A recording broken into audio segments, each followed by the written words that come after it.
Today I show you how to set up a MacBook Air from the beginning the first time, and if you bought the model without a charger, I will use this IKEA charger 65 watts, and you can also use the 45 watts chargers. That's USB-C for this side, and the other side goes into the MacBook, and this goes to the PowerPoint.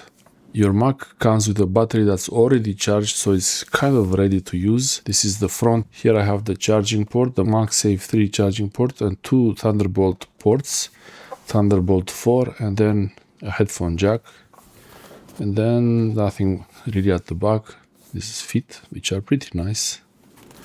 Okay, so I'm ready to open it up. This is the first time I'm setting this up, and hopefully everything goes well. So first you have to open your Mac to set it up.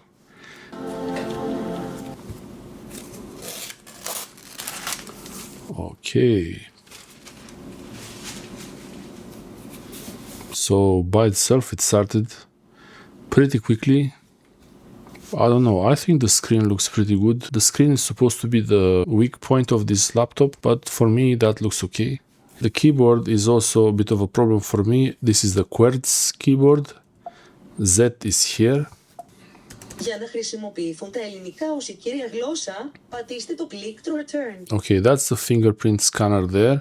And all the keys, you have your regular keys as a keyboard. Here I am going to get the kit from Apple, the official kit to change the language. These keys can be removed and replaced with other keys, and Apple has a shop surprisingly in Europe where you can get a replacement set of keys, and I will try to use that. You can use the trackpad like this to move around on the screen, and you can tap anywhere to click. It's just a click like this. That's the space, and all the keyboard is the same, and that's the fingerprint reader. Here, this is the keyboard of your MacBook Air. First you have to choose the language, so make sure you choose the right language. To get into this menu, all I have to do is tap. За korištenje hrvatskog kao glavnog jezika, pentru a utiliza româna ca limbă principală. To use British English as the main language, press the return key. Okay, so just English. To use English as the main language, That press the return key. So press return. Return is the enter here. I think it's the ISO keyboard style with the small shift on the left and the regular shift on the right. And the enter or return is a bit bigger. I like this model more than the one with the small enter, the ANSI model, the US. This is US International almost. It is compatible. It's the ISO keyboard. I will press the return here. Okay, so I have English selected, and I can press return, or I can simply press this arrow to the right. I'll use the arrow there, and now it's gonna continue. You have to agree to the terms, and I select the country or region. I will choose Cyprus because it's interesting that it chose Cyprus even though it doesn't have internet yet. Somehow it knew that it's going to Cyprus. That's very interesting. Maybe it's because of my phone. My iPhone is nearby, so maybe my iPhone is already communicating with this. The next step is to transfer your data to this Mac. You can transfer your files and information from a Mac, Time Machine, or Startup Disk from a Windows PC. You can set it up with your iPhone or iPad, which is really the easiest way, or set up as new. I could use the setup with the iPhone, it should be easier, but I'm gonna set it up as new just to see all the steps. So set it up as new. I will have to connect to the Wi-Fi manually and everything. So preferred language is English US. Input sources. Here this is gonna be a little bit of a problem. It's Quartz, but that's how it is. And dictation US. I could change the settings here, so preferred language US, and I could add a new keyboard.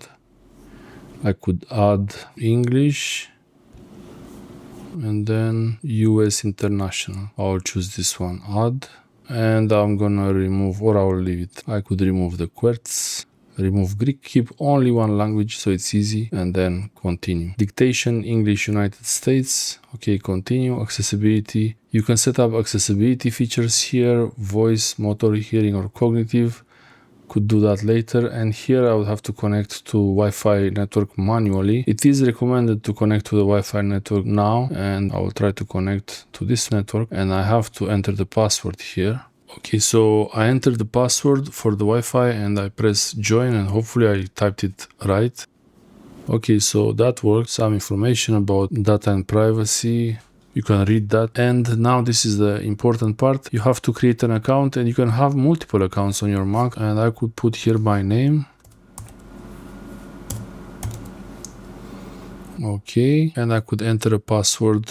I entered the password 2 times, and you could leave this checked. I believe it's better to leave the option checked to reset your password using your Apple account, and then I press continue. And the picture doesn't really matter. You could even add your own picture if you wanted to. There is a camera.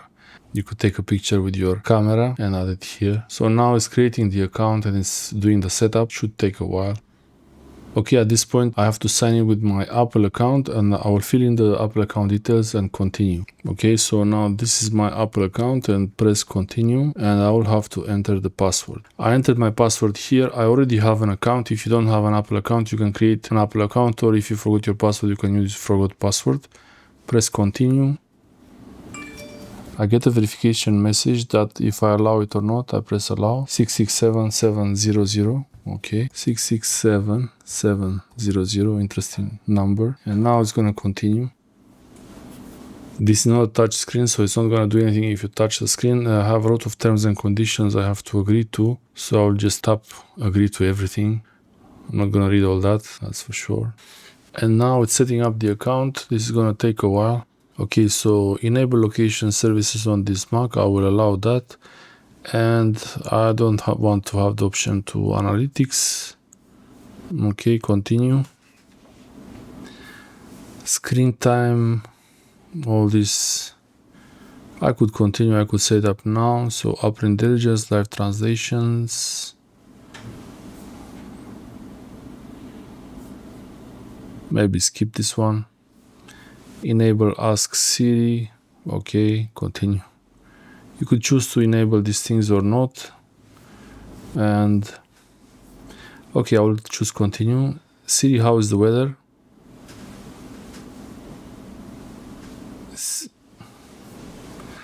Siri, how is the weather?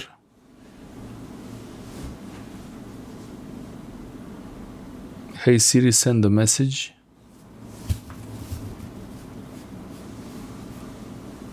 Siri, set a timer for 3 minutes. Hey Siri, get directions home.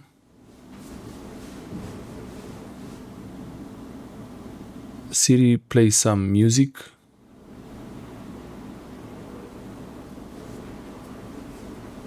Okay, Siri is ready. Continue.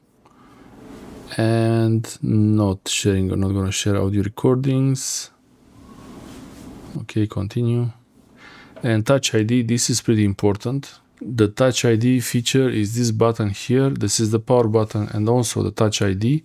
So I could set it up now. Press continue, and then I have to put my finger here on the Touch ID, and I have to move it a little bit, a few times, like change the position until it's ready. So it should be ready. Oh, it wants to move the finger around a bit more, like that. Okay, so now the Touch ID is ready. I can press continue. And Apple Pay, this I will set up later. You don't really have to use that. And you can choose the dark mode or light mode. Auto, I will choose dark mode. Continue. And I could only choose to download automatically. And if you notice the battery, yeah, it's starting up now. So you see this spinning wheel there, it's getting started. And now it's ready. I could try to go to the internet.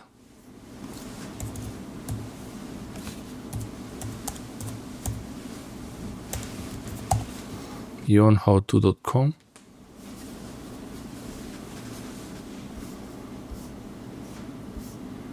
So you see there are websites, the websites are loading.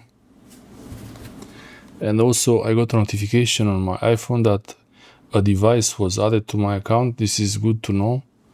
So I got a notification saying that this device was added to my account. A Mac was added to my account to iMessage, so press OK. And that's the website. So the internet is working.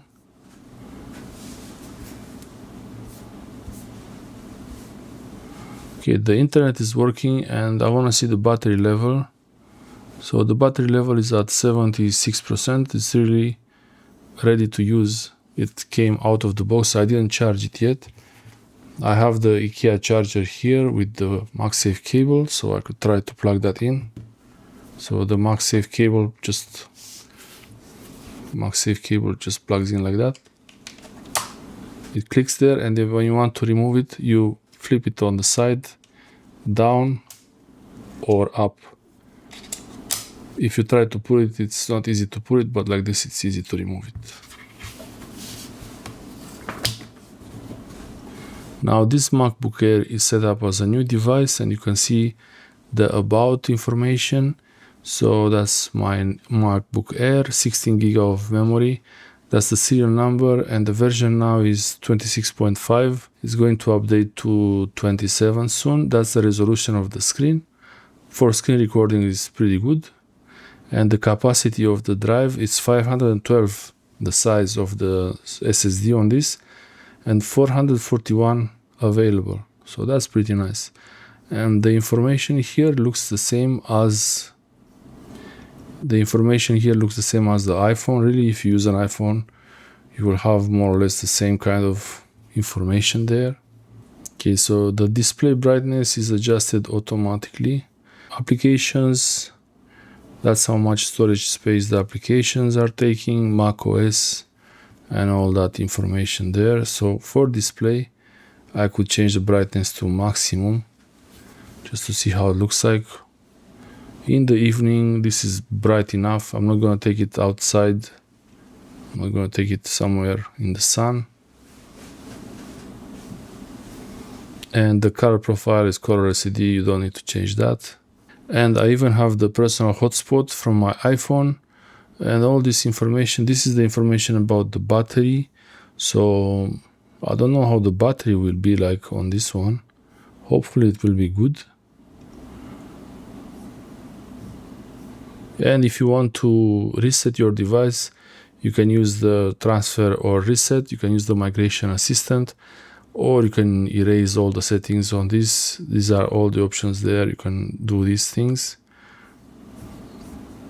And in the Finder, this is where you find the files. This is where you have the files in the Finder, and actually it got some pictures already.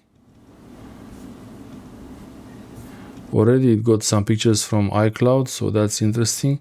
If you want to quit an application, you use Command Q, or use this red button here. So you have desktop, documents, the local folder. You have the local folder here, and that's the drive here. That's the local drive. This is the local drive here, and actually this is a good test to see the backlight of this LCD. I don't know, to me it looks pretty good. I can copy files to iCloud. I can copy files to the iCloud folder, and then I can synchronize these files to the iPhone or the iPad. So that's gonna be nice. You can install applications using the App Store. You have to sign in with your account, but you're already signed in. Okay, so stay up to date. Okay. And you can update the applications also. This is my account information that I have, the apps that can be installed from the iPhone or iPad. Some apps will only work on iPhone and iPad, and some other apps will only work on Mac. So this is the Mac App Store. So close that.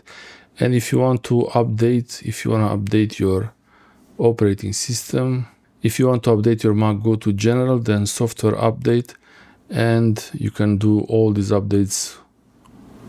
You can set automatic updates. You can choose to get beta updates. I prefer not to. And I can update now if I wanted to.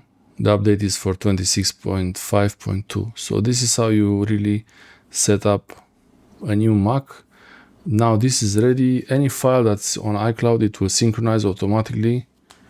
When you want to lock your Mac, press the power button, the Touch ID. So now this is locked, and I could choose to open it, but I have to enter the password or use the Touch ID. So the Touch ID is a really nice feature. Press it again to open it.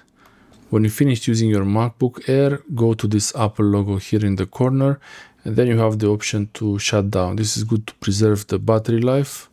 So you get this question, are you sure you want to shut down your computer now? And I could reopen the Windows after it comes back, shut down, and then you can close the lid.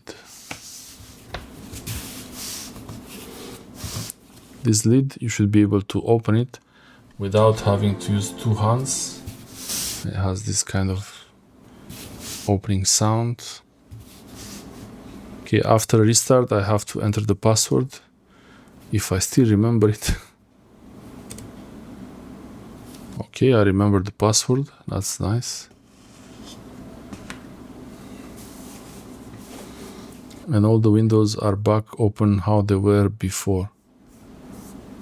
This is how you set up your MacBook Air, and actually the color, maybe it's because this is blue background here, the blue matte here, maybe because it has some blue in it, but it's not bluish, it's actually a nice gray to it.